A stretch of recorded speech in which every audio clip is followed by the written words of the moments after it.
were born before the wind,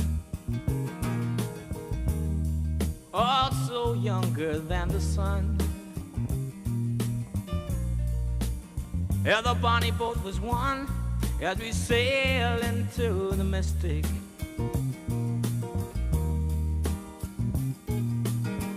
Oh, I can now hear the sailors cry, smell the sea and feel the sky. Let your soul and spirit fly into the mystic.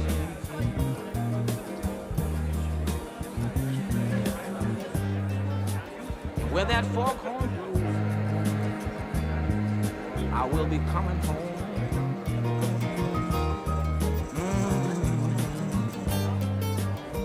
Yeah, when the foghorn blows, I wanna hear it. I don't have to fear it, and I wanna rock your gypsy soul, just like way back in the days of old. And magnificently we will fold into the mystic.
Good morning. So we are going to start, and we will start with a few words from President Harris. Please join us on the stage.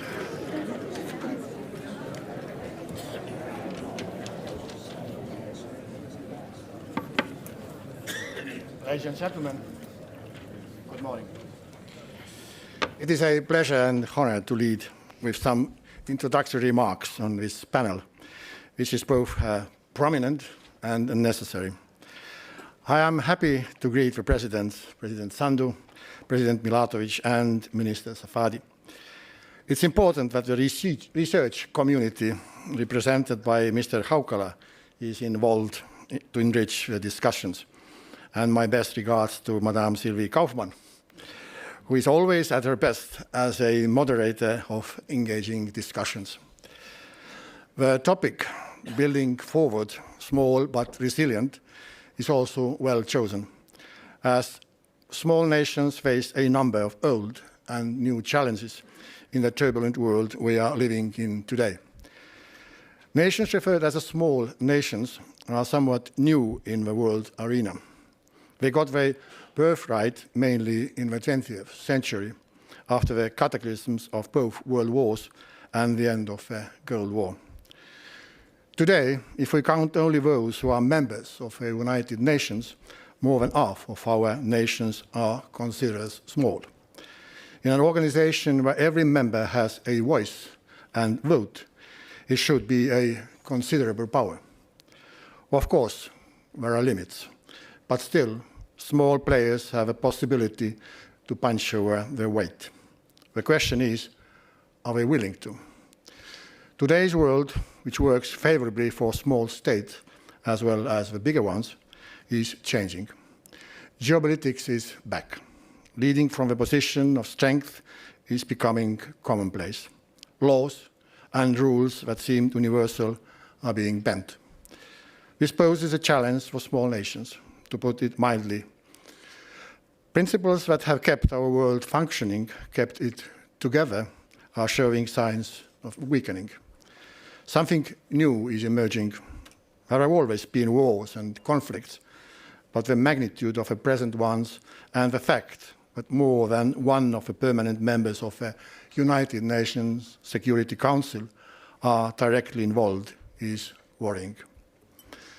Dear friends, could small nations make a difference in a world where big powers dominate?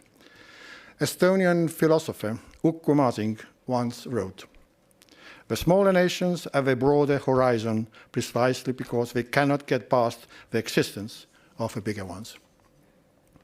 It means that we have the opportunity to understand the emerging change quicker and warn others about the possible consequences. It means that we have to stand up and speak out, using all meaningful international institutions and forums for this end. Our current law and rules-based world is worth preserving. We all have heard, and some of us have seen for ourselves, that small is beautiful. What is behind this beauty? Small nations can be more agile in getting things done. Small nations also can act as an example to inspire others, including bigger ones. Small nations are less prone to compromise their values and are always ready to move towards the consensus that secures those values. First, agility. A large oil tanker is much more difficult to maneuver than a small cargo ship. This applies also to nations. An example in this respect is defense and security, concerning defense expenditures that should relieve us, both small and big, from excessive dependence and create a certain autonomy and enhance security. Small states have been able to be quick and principled in increasing their defense spending. Some have already reached 5% of GDP. Others have made clear plans to get there. This has also inspired others, medium-sized and large nations, to gradually move in this direction. Small states were also first ones to organize political and practical support for Ukraine in its fight against Russian aggression. In this respect, agility has been a value in itself. Second, being an example to others in experiencing and creating something unimaginable. Here I would like to highlight Estonia and a project started a few decades ago called Tiger Leap. Less than a decade after its launch, the world's first e-government was established, where all government services were and still are available to every citizen via an electronic platform. As a long-term result, this project created an Estonian digital ecosystem that was able to cope with global competition and gave birth to numerous startups and unicorns. Tiger Leap also inspired a new project called AI Leap, with a system for integrating new technology into primary and secondary schools and prepare our youth for the times to come, whether on the labour market, in research and development, or in governance. E-governance inspired others, globally so. It did not just bring administration, but also influenced others to act. Call to allies to allocate annually 0.25% of GDP for support of Ukraine, promoted recently by Secretary General Mark Rutte, is an idea grown from the ally of a small size. Same applies to the establishment of a special tribunal for a crime of aggression against Ukraine, has the same origin. So, small is not beautiful, it also can. Third, resilience. With the agility and the courage to take unprecedented steps, small states are better prepared to tackle challenges and make themselves ready for different contingencies that might emerge in a world of uncertainties. Moldova, Montenegro, and Jordan are good examples where we have seen quick and successful responses to asymmetric threats applied in hybrid ways. My own country has faced cyber attacks, destruction of critical infrastructure, occasional airspace violations by fighter aircraft, shadow fleets, information operations, and the spread of disinformation, as well as migration pressures on the border, to name some. Ladies and gentlemen, we have been helped by our agile responses and somewhat novel approaches to tackle problems, but none of this would have been possible without the support of others. Cooperation based on common interests is of utmost importance. It multiplies our strength, enhances determination, and leads us more confidently to our goals. A good example of this is the format called Nordic Baltic 8, NB8 for short. This community consists of only small states, yet they have managed to create one of the happiest, most stable and peaceful regions in the world. I am pleased that this has been possible, and because it has been possible, it can be done elsewhere as well. In conclusion, I would like to draw the broader picture. As I said, the world order centered around the United Nations system, not ideal one, but which man-made system is. And the principle written into the Charter have served small nations well. It created a sort of balance where everyone who wanted to be involved could be involved, have a say and voice. And procedures are built so that great powers must take into account and listen to the smaller ones and cannot just run them over. This system is now passing the stress test. Where we will end up remains to be seen.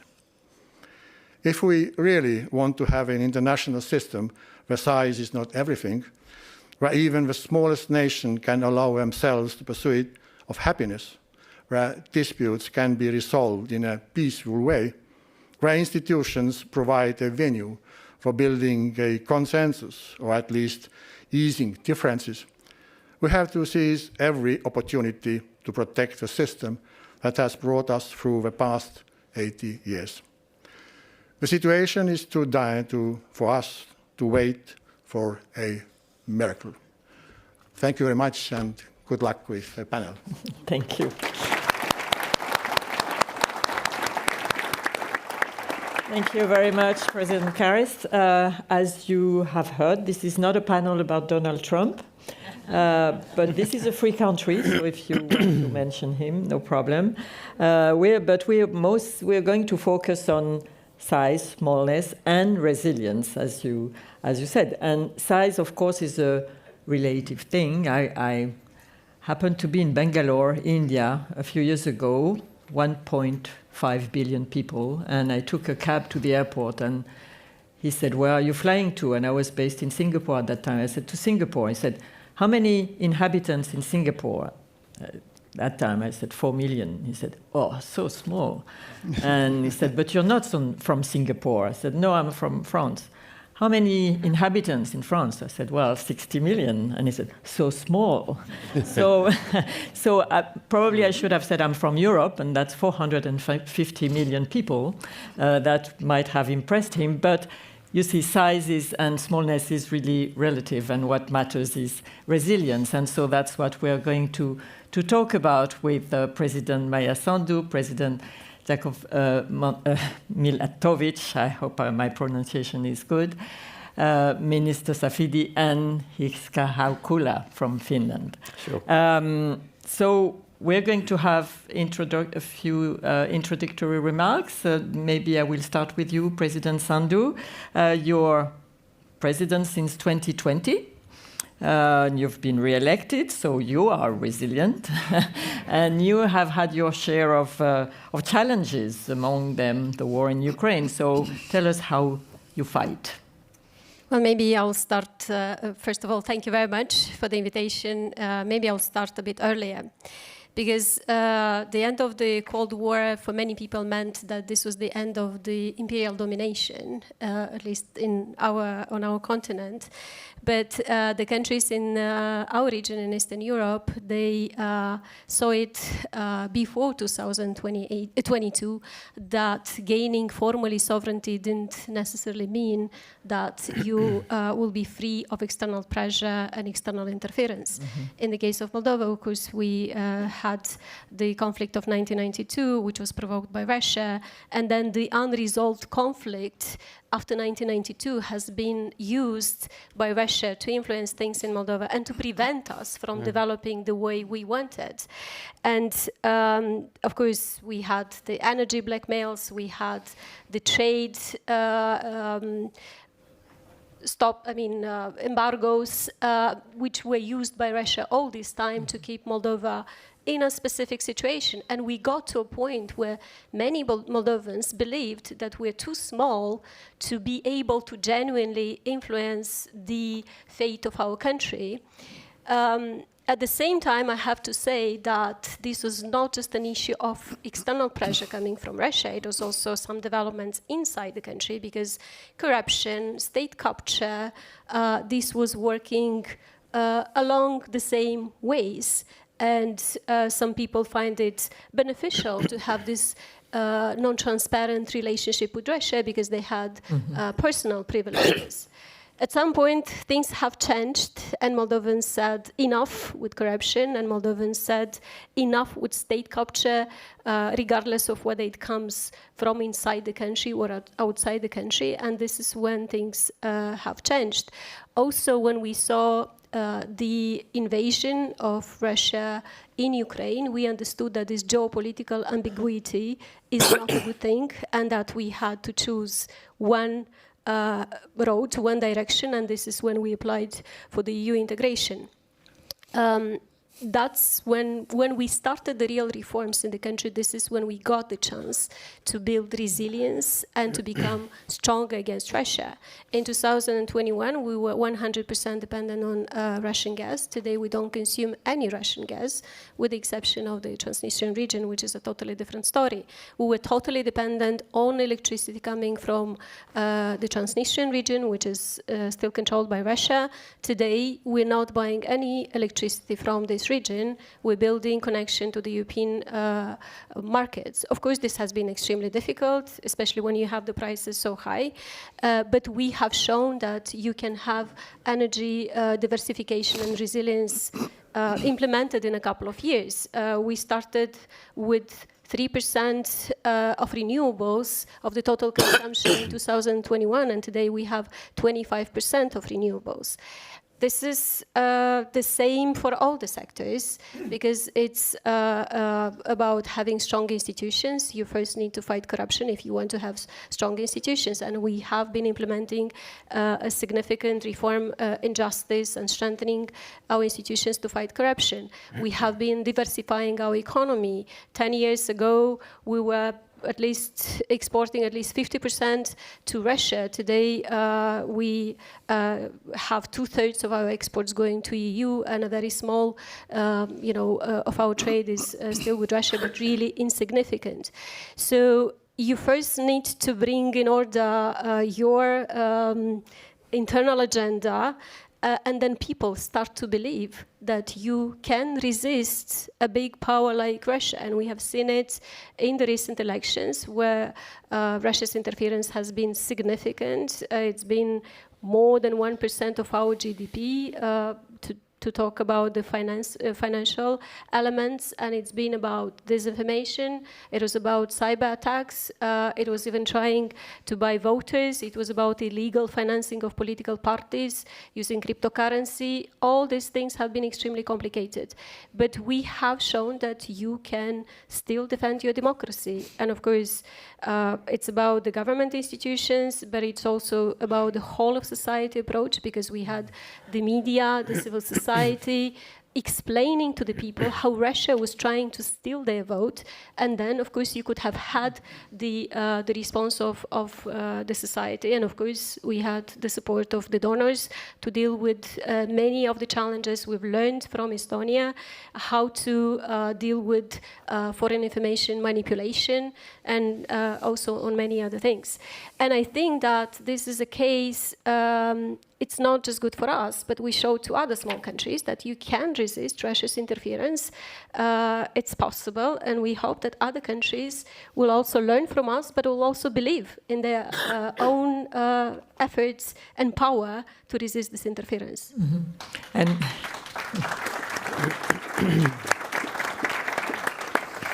and what would you say is your biggest challenge? Is it resisting Russia? Is it managing to reconcile building resilience while protecting the democratic process and the rule of law? Is it dealing with the very slow European Union? What matters you most? There are internal challenges and then there are external challenges. The most difficult internal reform has been the justice sector reform. I do believe that we're seeing results, but it doesn't mean that we are there. We still have to work, and improving governance across the board is still a big task on our agenda. The external challenges, unfortunately, are very big, because Russia is targeting the internal, like the economic agenda. Russia is targeting our effort to become part of the EU, and is trying to tell Moldovans that EU is not serious about Moldova's integration. So we've been delivering, and we want to see also the EU taking the right decisions so that we continue on this, because otherwise this is going to help Russia with its narratives. Of course, Russia's interference and pressure that we feel every day makes it more difficult for us to advance, but we are aware that this is the new reality, and we just need to become more resilient, and complaining doesn't help. Thank you. President Milatović, I will turn to you now. Your country has 600,000 inhabitants, and you are a NATO member. And you're next in line to join the EU. I mean, this is taking a serious turn now. I think you have this target of 2028. So how have you managed to build resilience? Well, thank you very much. It's really very inspiring to be in Tallinn at the invitation of the president. And let me at the beginning say that next week Montenegro is celebrating 20 years since we have regained our independence. And symbolically enough, the first country with whom we have established our diplomatic relationship was actually Estonia. Mm-hmm. And this is something which is well remembered in Montenegro. And this is also not only obviously the conference, but also the bilateral relationship between Montenegro and Estonia. This was also the reason why I came exactly at this stage to Estonia. Going back to your question that you have posed to Maia, I think that the size is obviously very much a relative thing, and the way I like to think of history as well as the contemporary developments is through the lenses of the values that you are fighting for and that you are standing for. And to be very blunt at the very beginning, I've been the president now for 3 years, and I'm always puzzled how come that Europe is not more self-confident about the values that Europe represents in the world. And this is also very much related to the enlargement and to the way that we all view resilience these days. Maia has been describing everything that she went through over the recent years, all the challenges that not only Republic of Moldova has faced, but think of the countries of the Balkans. I come from a very small Mediterranean Balkan country that used to be part of a bigger country, former Yugoslavia, that was geographically in the middle of Europe. And we faced a terrible war, a number of wars, for almost 5 years. Tragical loss of many things. And I think it was also a big failure of Europe. Unfortunately, some of those things are repeating, in the East. And I think one of the reasons is the lack of vision and action. I believe that a more resilient Europe is also a bigger one. And back in the 70s and 80s, the European leaders, those of the countries back then in the EU, made a very visionary decision to enlarge towards the south. Think of the countries like Spain, Portugal, Greece that joined the EU back in the 80s. Those countries that emerged from very difficult years of military dictatorship. Think of Franco's regime in Spain or military junta in Greece. Those countries joined the EU only a few years after the collapse of those regimes. But back then, it was a visionary decision of the European leaders not only to invest in stability and prosperity of South Europe, but to invest in stability and prosperity of Europe as a whole. And the same approach was taken following the fall of the Berlin Wall.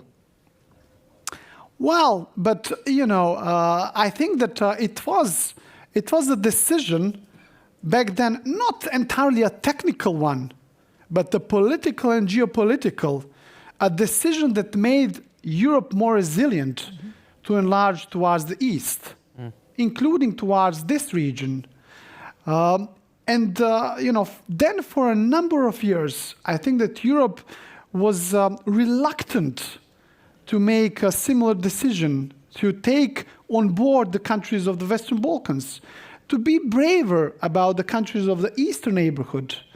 And I think that, unfortunately, it was only after the Russian aggression in Ukraine that Europe got a wake-up call, that many of the capitals in Europe only in 2022 understood that the enlargement is about security of Europe. And then the thing speeded up a bit. And now Montenegro's role is to basically be the light at the end of the tunnel. I think that we have been perceived as the most advanced among all the candidate countries. As you know, there are 10 that are currently willing to join the EU. But Maia, we just for the audience, Montenegro, as a small country that is already a member of NATO since 2017, the country that is fully aligning its foreign security policy with the one of the EU, the country which is already using the euro, economically the most advanced, probably at the level of some of the countries that are already in the EU, and the country that basically doesn't really have any major issues with its neighbors. We have opened our negotiations back in 2012. We are negotiating now for 14 years. 14 years. And hopefully we are at the end of the road. The big goal is to complete all negotiations, probably either by the end of this year or beginning of the next year, with the big goal to become the 28th member state of the EU by 2028. 28, yeah. And this would really also be very symbolic for Montenegro, and connected also to the date that we celebrate the regaining of our independence back in 2006, next week, 20 years since then. But not also forgetting that following the Berlin Congress in 1878, back then the Kingdom of Montenegro was one of the few internationally recognized countries in the world. So the accession in the EU, exactly 150 years after, would be really another major achievement in our very proud history. Mm-hmm. So thank you for that passionate plea, I may say. And it's true that it's been 13 years since the last accession to the EU, and during that time, one and not the least one left the EU. So Montenegro will be the country which ends this pause. But your big neighbor, Serbia, aren't you afraid that they may want to spoil the party? This relationship is relationship between Montenegro and the EU. The other countries can try to do, certain things. Before that. But, this is, there are two key factors that are ultimately driving the process. The willingness of the candidate country to pursue reforms. And we are doing that. We have embarked on our reform agenda. And the other one is the willingness of the EU to embark on the enlargement. That's it. Those are two crucial things. And everything else is just a buzz. The way I see the role of Montenegro, as you rightly mentioned, we are not the biggest, neither, we have the biggest economy, but what we can be for all the others is a role model, the light at the end of the tunnel, the success story that the EU can also say to the others in terms of showing through the example that the enlargement is alive. I recently came back from North Macedonia, the country that even changed its name. It was a painful thing. Back then in 2019, they were promised that they would open negotiations with the EU. 7 years after, the country has changed its name. They still have not moved. And you know how many Macedonians now actually think that their European future is possible? Not that many. So, we need to show through example, and I believe that Montenegro will be that example to all the others, that the enlargement is once again possible. And I also think in this very uncertain world where Europe from time to time is perceived by many international actors to not have enough confidence, I think this will be good for Europe as well, because Europe will be able to show its attractiveness. Coming to an end, I believe that Europe, regardless of its flaws, is still by far the best possible place in the entire world where one can be born to live. Thank you. Minister Safadi, the Kingdom of Jordan is a small country amid big powers of the Arab world. You have borders with Saudi Arabia, regional power, Syria, which has been devastated by a long war, Iraq, which harbors Shiite militias armed by Iran. You have, I think, 3.4 million refugees. How do you survive? Thank you so much. And but first, allow me to convey the greetings of His Majesty to you, Mr. President, to your Excellencies as well. And I think that's a question that we often wonder about ourselves. And I think it's a combination of factors between a leadership that looks strategically, having invested for so long since the beginning of the country in the resilience of our institutions, education, enabling our people. So all these are factors that have enabled us to become what I believe, if you're looking for small-sized countries that are a model of resilience, then Jordan certainly is up there in that category. As you said, we live in a very tough neighborhood, let me put it mildly. We've been at the receiving end of every crisis in the region, back from the key cause of conflict in the region, which is the Palestinian-Israeli conflict, moving to Iraq, moving to Syria, now with Iran. We're the largest per capita host of refugees in the world. And yet, I think we've been able to mitigate all those challenges while remaining steadfast on our principles, and yet employing dynamic techniques and programs to be able to minimize damage quite often and see how we can put ourselves on the right track. And I think we take a tremendous pride in having been able to maintain the stability of the country against all those challenges, achieve economic progress, educational progress. Despite all the challenges that we see all around us, we're moving very steadily on all-encompassing reforms, economic, political, admin, and elsewhere, investing in mega projects that will enable us to meet the needs of our countries, particularly in areas like water, which is a huge challenge. But it hasn't been easy, and I think one of the things that we believe is key to our policy is to develop partnerships within the region and outside the region. We're not seeking accession to the EU, but I think we've done well in building a comprehensive partnership with the EU, free trade agreements with the US, with Canada, other countries.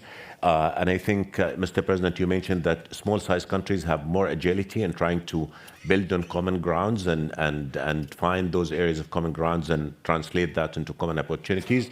That has been at the core of His Majesty's policies, to have partnerships with all our partners, building on that which is common and respecting that which is different, and maximizing our ability to move forward. Obviously, resilience by any country is affected by what's happening in the region, and that's why Jordan has always been a force for peace in the region. We seek stability, we seek peace, because we know only in an environment of peace we will be able to realize our potential to achieve economic growth, to achieve long-term stability.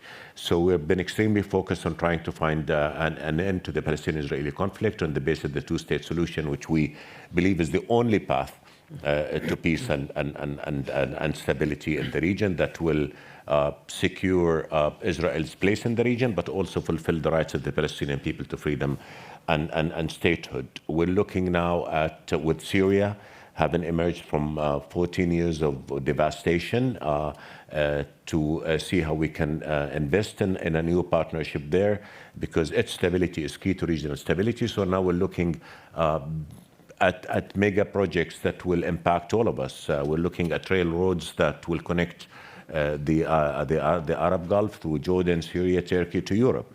We're looking at transport systems, energy connectivity.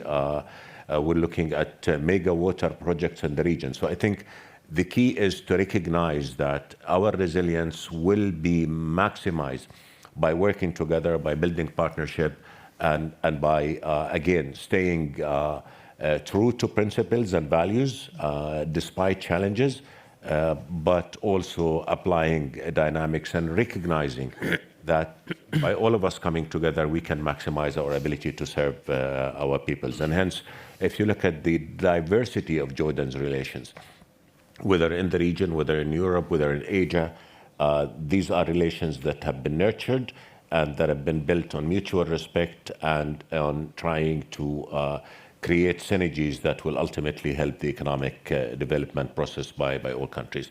But I think it is imperative that the whole world recognizes the importance of stability in the region. I think the interconnectivity between Europe and the region, the interconnectedness of the two regions have been proven more often than none now in the recent conflicts that we've seen, the issues of migrations, the issues of refugees, the issues of energy, and of course security, the fight against terrorism. All that requires that we come together.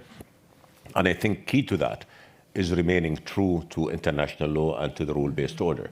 Smaller size countries need that, but also big size countries need that, because without the international law, without commitment to those values, to the rule-based order, I think we're going to find ourselves facing tremendous challenges and tremendous problems. Yes, as you said, sir, it's not perfect, but it's the only thing we have right now.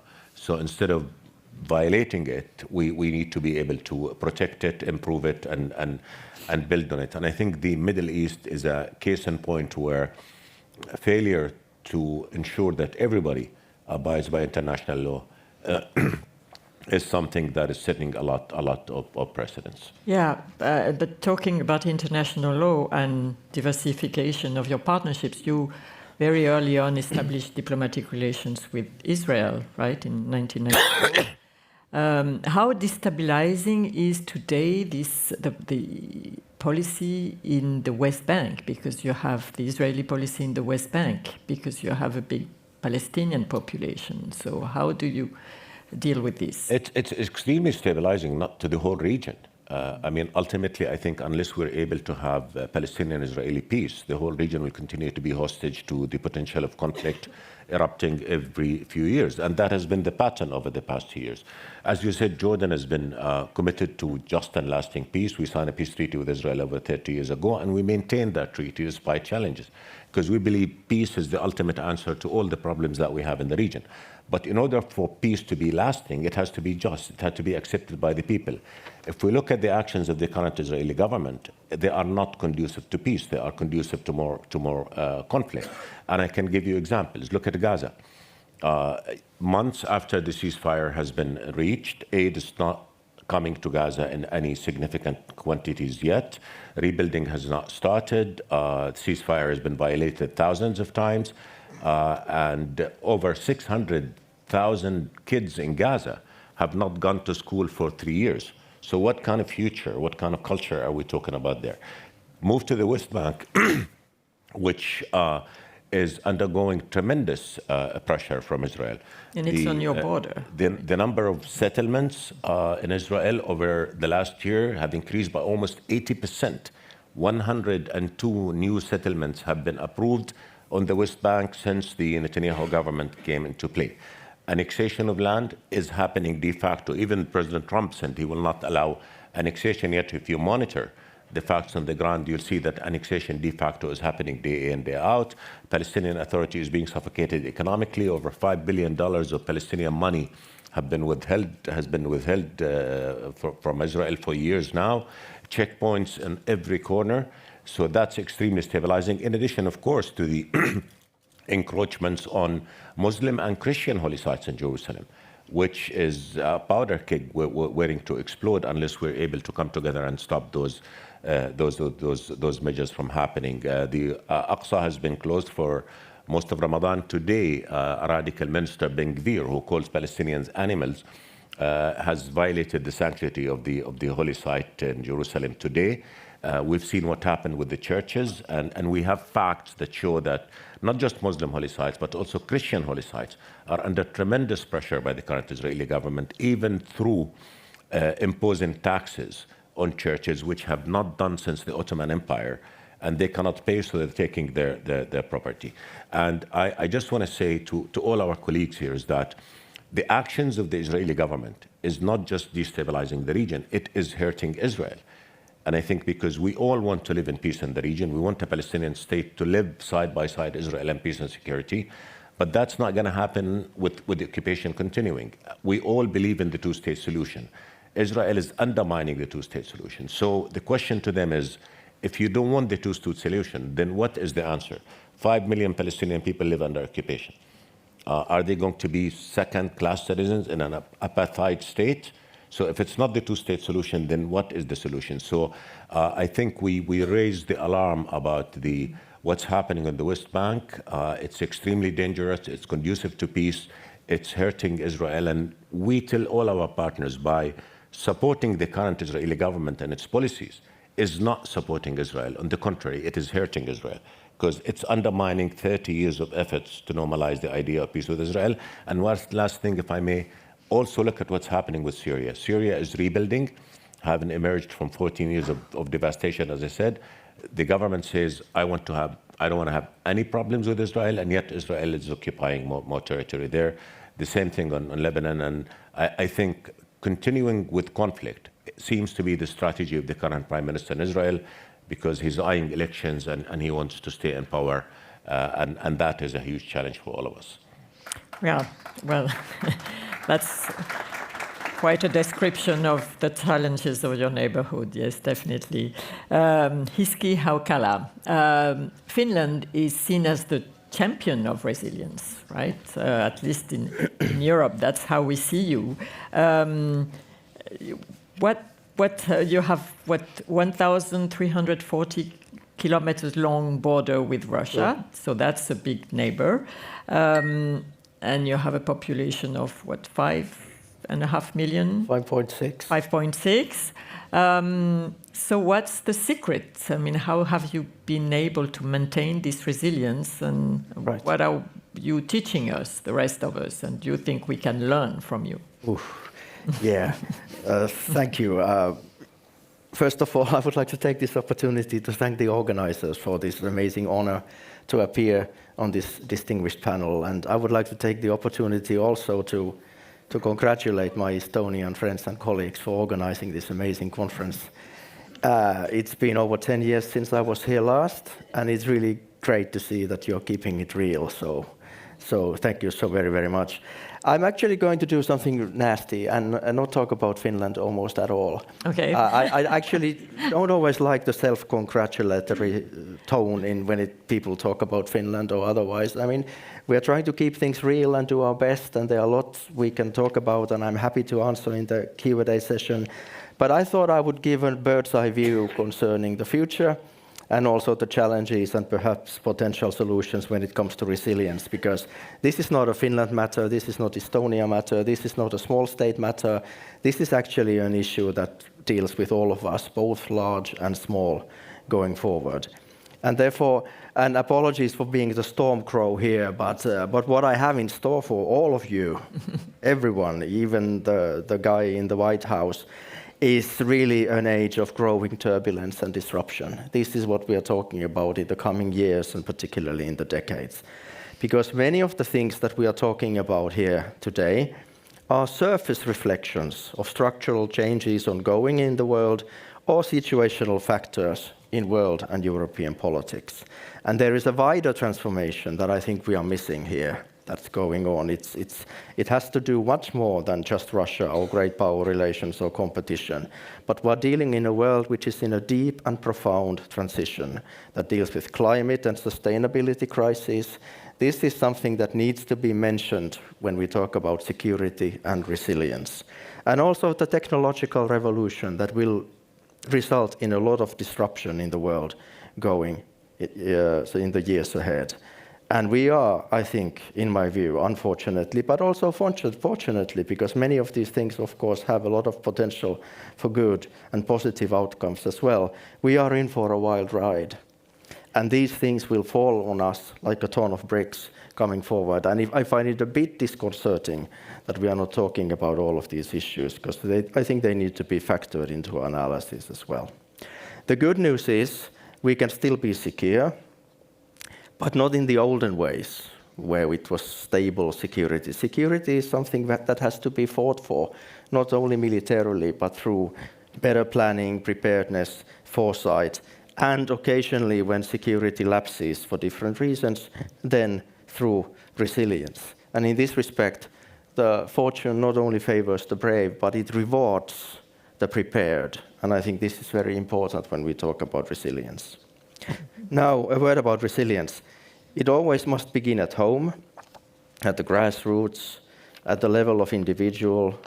President Sandu mentioned the whole of society approach. That is exactly the right way to frame the issue here. But it must generate sort of national level and add up national level capabilities and resilience. And beyond that, here in Europe, we must generate sort of continent-wide stability and resilience. Use our institutions to work together. And this is very important indeed. But on top of this, we need strong economic and societal and political foundations. My former boss, President Niinistö, old habits die hard. Quoting President Niinistö was always a good career choice back in the day. So he spoke about participatory patriotism, which I think is a very good slogan. It talks about and refers to people who feel they have a positive stake in their own country. And by having this feeling of participatory patriotism, they then have a stake in standing up for each other and standing up for their country. And this is a bottom-up approach that obviously is the result of good policies, economic policies, societal policies, and other policies. And this brings in, I think, what is the indispensable factor when we talk about resilience and getting ready for the times that await us. It is the role of leadership. We have ample leadership present here today. We have lots of also leadership vacuums in the world today. And I think the role for leadership is to generate, as we have heard today, solutions, sort of positive outcomes, but also a sense of reassurance and security. I mean, it is also very important how the leadership frames the world. And right now, I think there is quite a bit of leadership in the world that is crying the wolf without really developing the goods and coming up with the positive solutions that we so badly, I think, need. So to wrap up this thing, I think on top of all these factors, what we probably need in order to be resilient and operate successfully going forward is that we need the right mental model to inform us as societies, as individuals, but also as leaders. And here I would actually like to quote the current president of Finland, Alexander Stubb, who has said that Finland remains cool, calm, and collected. I think that is the right approach. But of course, in order to be successful, you need to have or get your act together.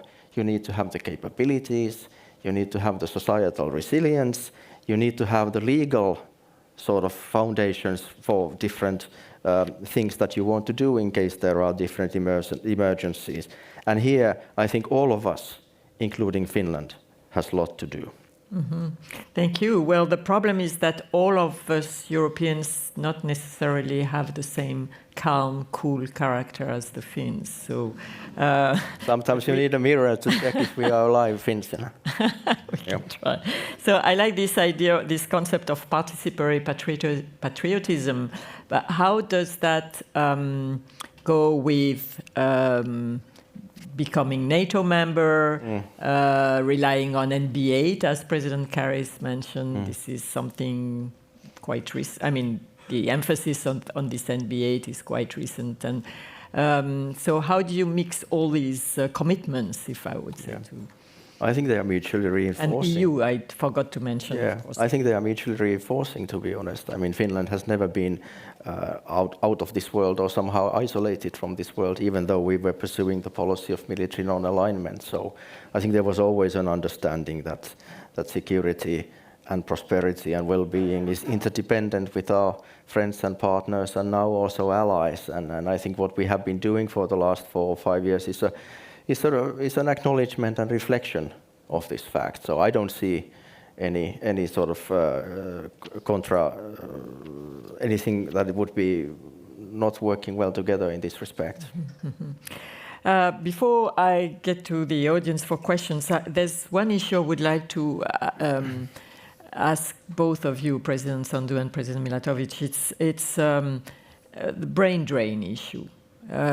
Both, I think, your populations are affected by this, particularly Moldova, of course. How much of a challenge is it for you? Does it also bring benefit in a way to have this population if it's still in the European Union? I mean, how much of how do you build resilience when you're part of your population and sometimes the most qualified wants to leave? Moldova has a big diaspora. It's actually probably 1/3 of the population is abroad, and this is a big problem. At the same time, the Moldovan diaspora is keeping in touch and is very much linked to the domestic policy and so on. We have probably the highest participation rate of diaspora at the elections. And people are going to the polling stations across Europe, and not only, they're waiting in lines for many hours, they're traveling hundreds of kilometers, and most of them vote for pro-democracy. They are pro-democracy voters. This is very important because they also contribute to the economic development of the country. And many of them are coming back, but not enough. And we still see many young people leaving the country. We're trying to improve the education sector because we see that we're losing the brightest minds because they choose the best universities in Europe and not only. Of course, it's difficult to compete with the best universities, but we've been making efforts recently to increase the quality of higher education in Moldova, and we do see some changes here. We need to increase the living standards across the board to convince more young people to remain in the country. But also, of course, as long as we have Russia's aggression against Ukraine, the security threats also play a role in determining some people to choose safer places. Mm-hmm. When it comes to Montenegro, I think that out of all the Balkan countries, that problem is probably the smallest in Montenegro, and what we are actually witnessing is an increase of our population. Although this is being driven by an inflow of Ukrainians, Russians, Turkish people who, especially because of very challenging years, in their countries, I guess, are finding a new home in Montenegro. I think that Maia has touched upon that topic. As a former economy minister, that was really also very high on my agenda, and I genuinely think that two factors are crucial, for the young people, to stay in the country. This is meritocracy. When it comes to the access to the labor market, especially the labor market that is related to the government. Mm-hmm. And secondly, obviously, economic opportunities and the average salaries.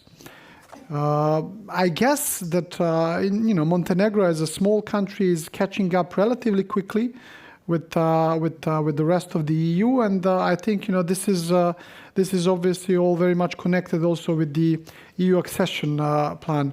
I do want to touch upon one thing, going back to the resilience and what the colleague was saying. Resilience is not a static thing.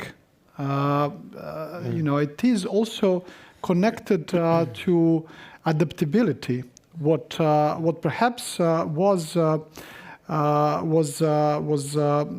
sort of the optimal approach 30 years ago for Finland, to run a neutral foreign policy, was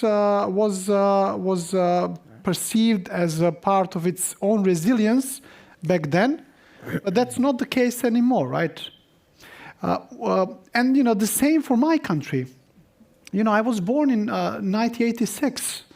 Former Yugoslavia was a non-aligned nation. Mm-hmm. That was the optimal, I guess, choice for us back then, given the environment, given different post-World War things.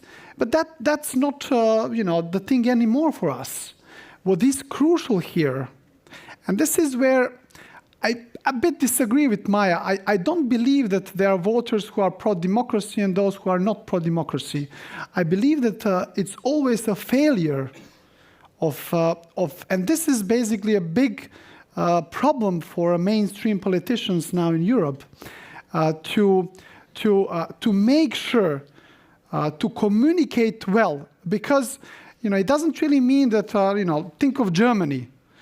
Currently, the last polls say that about 30% of people in Germany, would support AfD. Is that, and Germany, is a democratic country. So not agreeing with one part of a political spectrum doesn't mean that we should sort of label somebody a non-democratic voter. I think that here the things should be well communicated, and it is up to us to communicate things a bit better. And this is what I sort of wanted to say. And we are all very often, as leaders of relatively small countries, asked, what about the Russian influence in Montenegro? What about Russian influence in Moldova? What about, look, Brexit happened. What about Brexit? What about AfD in Germany? What about, so many other things in big countries? And that's also a problem. Mm-hmm. And I think that very often, smaller countries are actually handling in a more resilient way big challenges that are not only unique only for small countries, but that are sort of there throughout the world, regardless of the size of the country. And I think that's also something worth mentioning. Mm-hmm. Mm-hmm. Thank you. Hiski, you wanted to say something about resilience in the 80s when you were a neutral country, and resilience now that you're a NATO member. Is it different? No, not necessarily. Perhaps in the interest of time, we leave the intricacies of Finnish former neutrality and military non-alignment. I don't want to talk about different topics. That's interesting. Okay, President Ilves, then James Lonsdale there, and maybe the gentleman in front. Yeah. So. Mm-hmm. Yes, two things. Number one, when I was foreign minister 30 years ago, I made exactly the same arguments you made. Exactly. All of the ones about, Spain, Greece, and so forth. It took us a while, much longer than it took Greece and Spain. Now it's even slower. So you have to, the problem is that the problem is not in you. The problem is in the lack of any kind of strategic understanding of Europe on the part of the major powers in Europe, unable to decide on how to move forward. It's not, you can be as good as you want. And we were very good in terms of when we finally acceded, or through the process. We were the Musterknabe, in the words of the enlargement Commissioner Verheugen, but it's not you, it's us, though we tend to be on the side of getting you in. Now, my question actually for President Maia is, this is a question I think a lot of people wonder because of the strategic difficulty of it, but you have a DDR solution right there for you. Germany did it. Why can't you? Okay. Go ahead, and we'll take the other question. Well, we do have more popular support for the EU integration. This was shown at the referendum. So we continue with the EU integration. We've been delivering on the commitments. This has been acknowledged in the reports of the EU. And we hope that EU is going to help us continue on this road. But yes, we are going to do everything to keep our people safe and to keep our country part of the free world. This is our main task, and we will find all the ways to make sure that this happens. The DDR solution is how The DDR. You need a mic because of the light. I know, you're talking about unification with Romania, so this is what I'm saying. We do have more popular support today for the integration of the EU, and this is the way we're pursuing. But it doesn't mean that we can have more popular support for the unification with Romania if at some point the Moldovans see that EU is not moving fast enough. So maybe Maia one day becomes the president of Romania. It's not about that. It's not about that. Maia, you would be great president, regardless of which country. Thank you very much. I would like to do some gardening after I'm done with the Moldova. You can do gardening in Romania too. James Lansdale.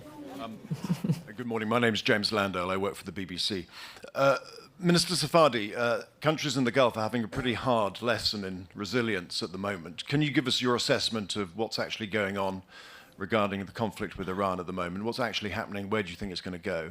And then President Sandu, in the previous session, we were told by an Estonian minister that the political turbulence and uncertainty in the UK, France, and the United States was creating what he called a perfect storm that might tempt the Kremlin, in his words, to test or poke NATO. What do you think of that assessment? Do you share his concerns?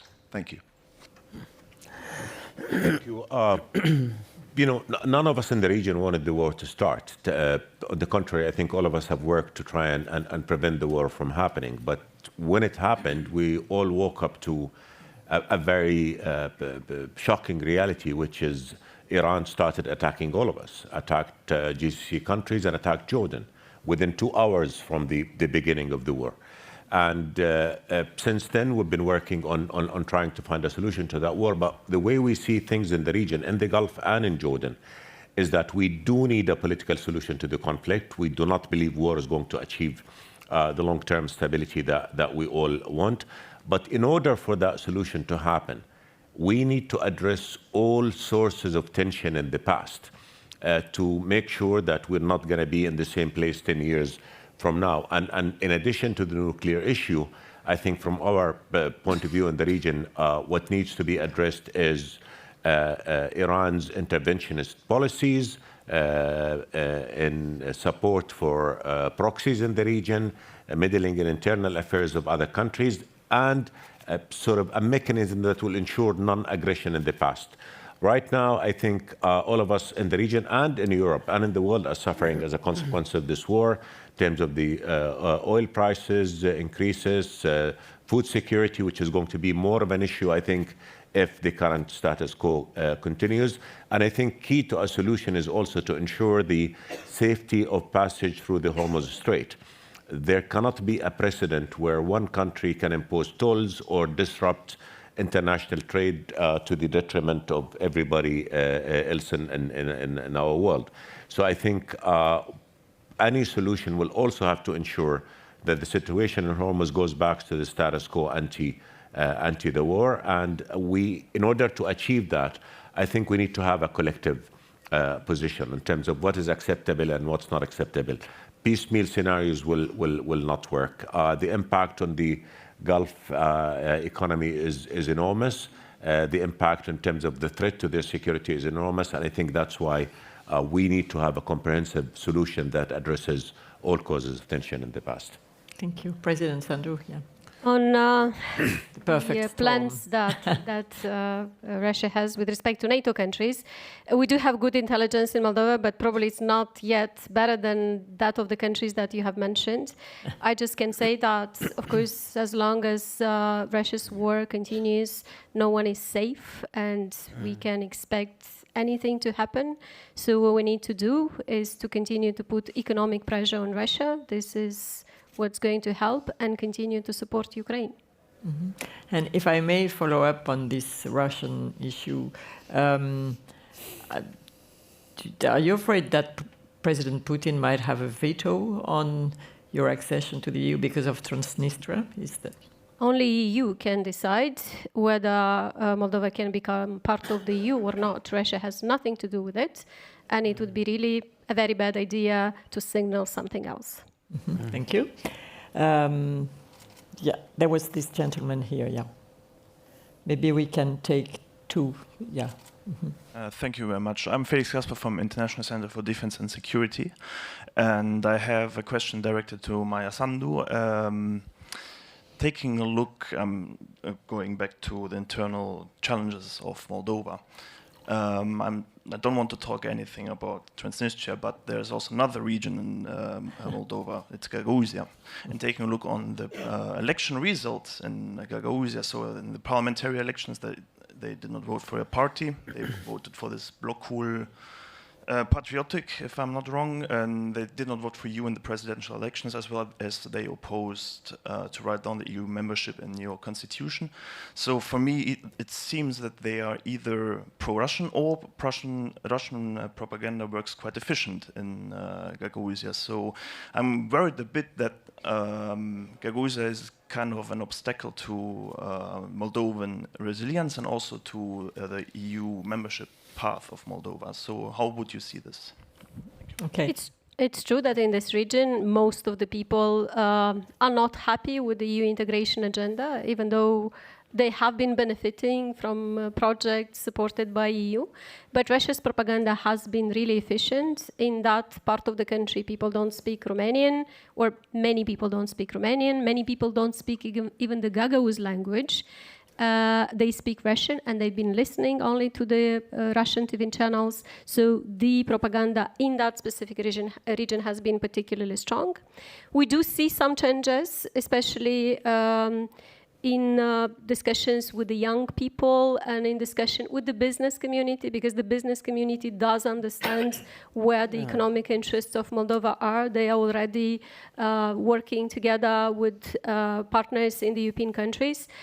So there is still work to be done, but I would not say that this is an impediment. Also, given the size of the region, we have to work harder, and we have been working to make sure that Russia's propaganda is less efficient there, and that the local politicians are people who serve the Gagauz people and not the Moscow regime. Okay, so I had the gentleman here and the lady there. Yeah. Sorry. Go ahead. Yeah. Maybe we'll take the three last one together. So go ahead, sir. Thank you very much for the insight you shared. My name is Javad Kapoor. I'm a lecturer here at Tallinn University of Technology. My question, I want to address this to President Sandu, and maybe President Milatović also can be, if I may, can ask about this. It is well connected to the previous question about Russian propaganda, but I want to address this mainly about the energy security. So you mentioned that actually your country successfully could cut any energy import from Russia, and at the same time, I think everyone knows that how actually this is being streamed, that those countries who are cutting Russian gas, they have to face with higher energy price, and we know that who is actually broadcasting this narrative.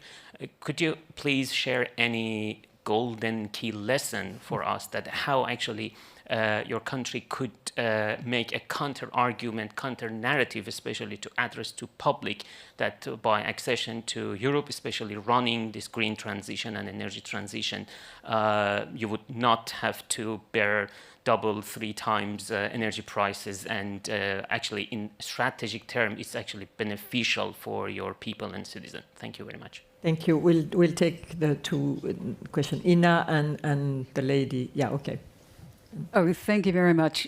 Jill Doherty, Georgetown University. Sorry, is it? President Sandu, it's good to see you again. And I have an immediate and relatively quick question for you. Perhaps President Putin has been listening to this conversation because indeed today, the news is just breaking, that he has signed a decree making it easier for Moldovans who live in Transnistria to become Russian citizens. I wonder if you have a reaction specifically to that, and what's the game here? What is he planning on doing? Thank you. And very quickly, yeah, Ina, here, this lady. And we'll have to be short. Thank you, Sylvie. Ina Biraskina, School of Civic Education. Thank you, all the panelists. It's been really enlightening. My question is to Mr. Safadi, though. You mentioned about kids not going to school for 3 years on the West Bank. And do you see enough understanding of the depth of this disaster in the international community? And do you see any effort to address this? And this is not the only place in the world where kids are missing education, and we'll see the consequences of that in the years to come. Okay, so we have very little time. Go ahead, President. On energy, we have seen many energy blackmails, and I've experienced one myself when I was in the office in 2021, when we had the discussion with the Russians, that was before the war in Ukraine, that they will extend the contract with Gazprom, and then 1 month later they changed their mind, and 2 days before the contract would expire, they told us that they will stop it and will only now start the negotiations while the country doesn't have gas supply, and we didn't even have the technical possibilities to buy gas from other places. So it's been 2 very tough months of my life. And this is when I said, no matter how difficult this is going to be, I'm going to cut this dependency. It's been very tough. And we did sign a contract for a while in the end because we literally didn't have an alternative. And then later on, they just stopped the gas supply. Even though we were paying market prices, very high prices, they just stopped the gas supply altogether. So people could see it. Of course, they're still talking about it, that we're paying the market price, high prices, and the increase in prices was very, very high. Just to give you an example, the inflation rate in Moldova in the first year of the war went to 35%, from the usual 5% to 35%. So it's been very tough for the people. The Russian propaganda is still using it, but people saw that even for the high prices, they just stopped it because they didn't like the policies that we were taking in Moldova. So it's not an easy, but now we're investing in renewables, which is helping because people see that we can get some independence, and we have the alternatives. And it helps because in the Transnistrian region, where Russia has been supplying gas forever, now they have problems. So we had last winter, when during the month of January, people didn't have heating, had very few hours of electricity. So people in the rest of the country saw that, yes, high prices is not good, but at least you have it. While where Russia is managing this region, they were left without gas and without electricity. And the second issue on the decree issued by Putin last night that people from the Transnistrian region can get easier the Russian citizenship, probably they need more people to send to the war in Ukraine.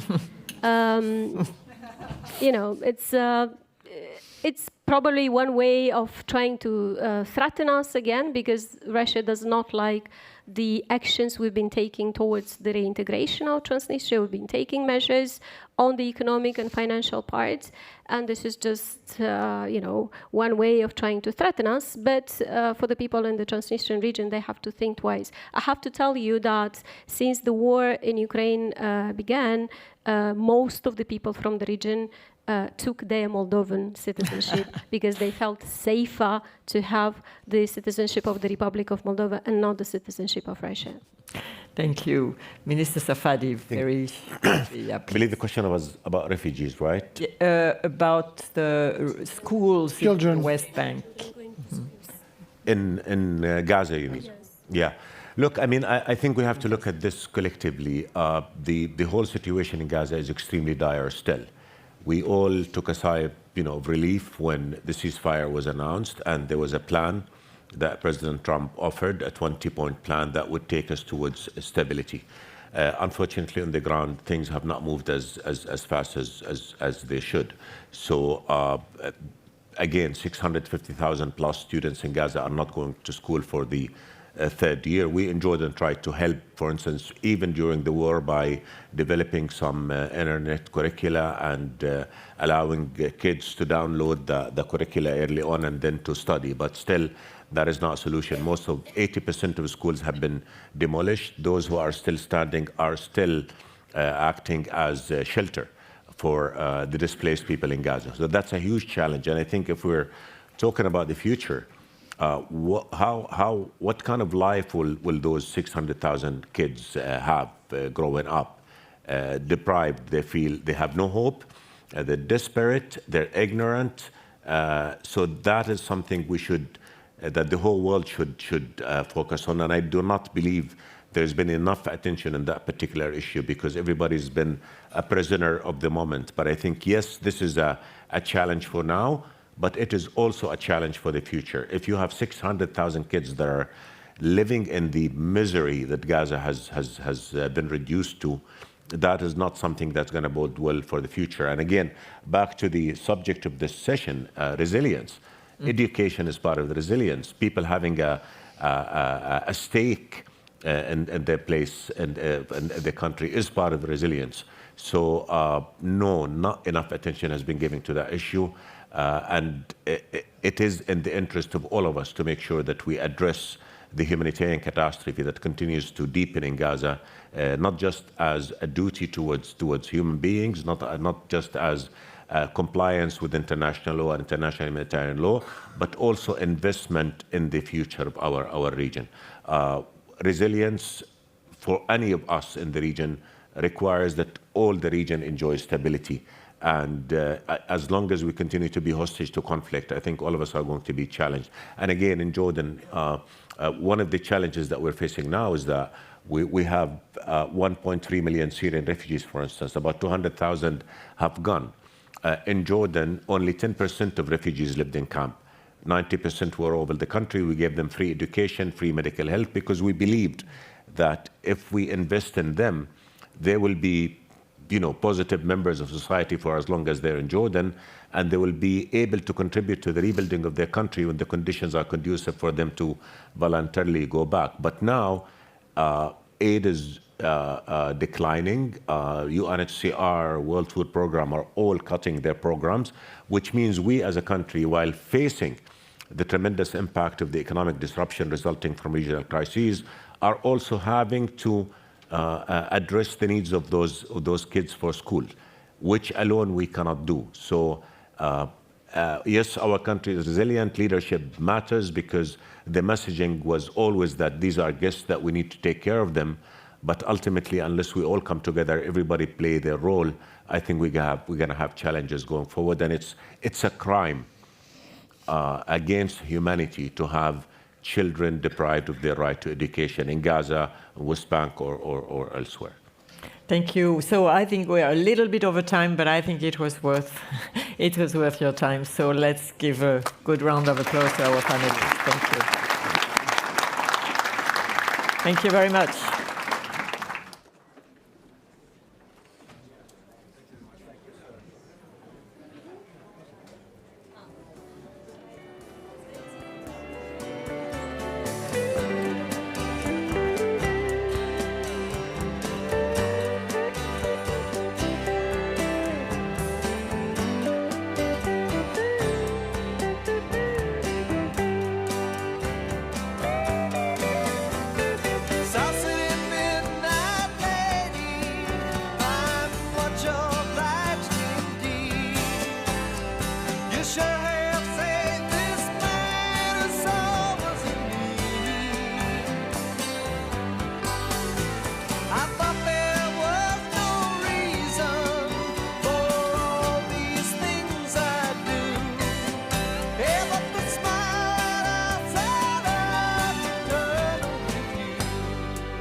Maybe I think too much, but something's wrong.